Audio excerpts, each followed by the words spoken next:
पश्चिम बंगाल में भारतीय जनता पार्टी इतिहास में पहली बार सत्ता की दहलीज पर पहुंची है। पार्टी कार्यकर्ताओं में इस जीत को लेकर काफी उत्साह देखने को मिल रहा है। इस बीच आइए आपको बताते हैं 5 वो बड़ी बातें जिनसे बीजेपी ने बंगाल में लहराया परचम। दरअसल मुख्यमंत्री ममता बनर्जी खुद अपनी भवानीपुर सीट पर बीजेपी नेता शुभेंदु अधिकारी से 15,000 से अधिक वोटों से हार गई। उससे पहले मतगणना के दौरान उन्होंने बीजेपी पर वोट लूट का आरोप लगाया था। उन्होंने पत्रकारों से कहा, बीजेपी ने 100 से ज्यादा सीटों की लूट की है।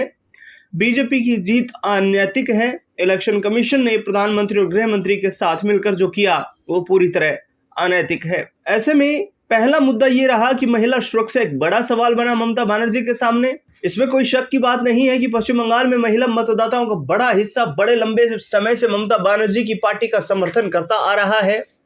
स्कूली लड़कियों को साइकिल बांटने की योजना से लेकर लक्ष्मी भंडार, कन्याश्री और सबुज साथी जैसी योजनाओं ने महिलाओं के बीच तृणमूल सरकार को काफी लोकप्रिय बनाया।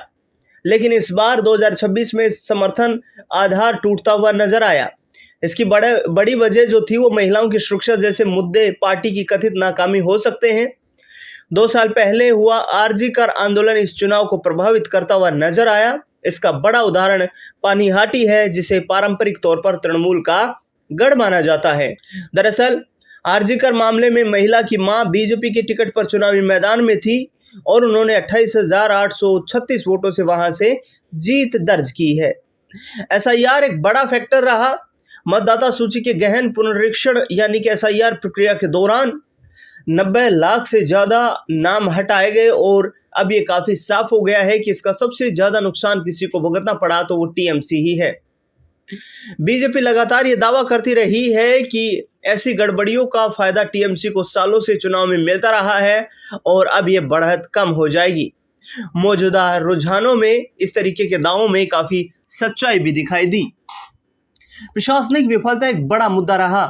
भ्रष्टाचार, कुप्रशासन, रोजमर्रा की जिंदगी में कथित तौर पर कट मनी के आरोप, सिंडिकेट संस्कृति को बढ़ाना और टीएमसी के 15 साल के शासन में प्रशासनिक विफलताओं के आरोप शायद पश्चिम बंगाल के राजनीतिक इतिहास में पहले कभी इतने बड़े स्तर पर नहीं लगे थे।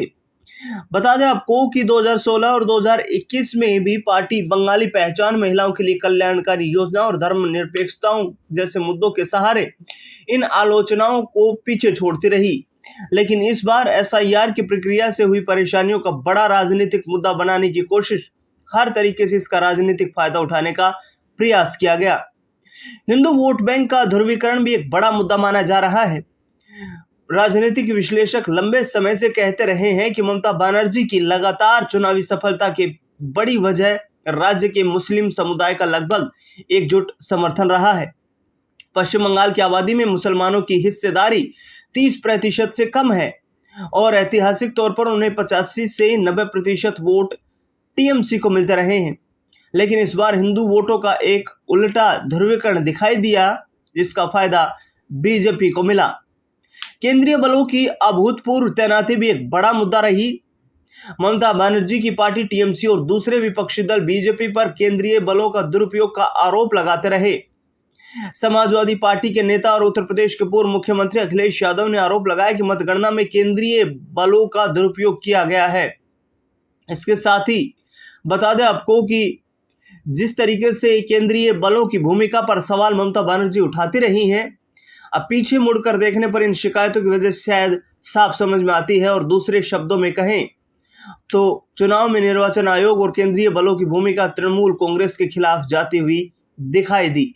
ऐसे में ये 5 बड़े मुद्दे रहे जिनकी वजह से बीजेपी ने ममता बनर्जी की पार्टी टीएमसी को पश्चिम बंगाल में हराने का काम किया। इस खास खबर में फिलहाल के लिए इतना ही।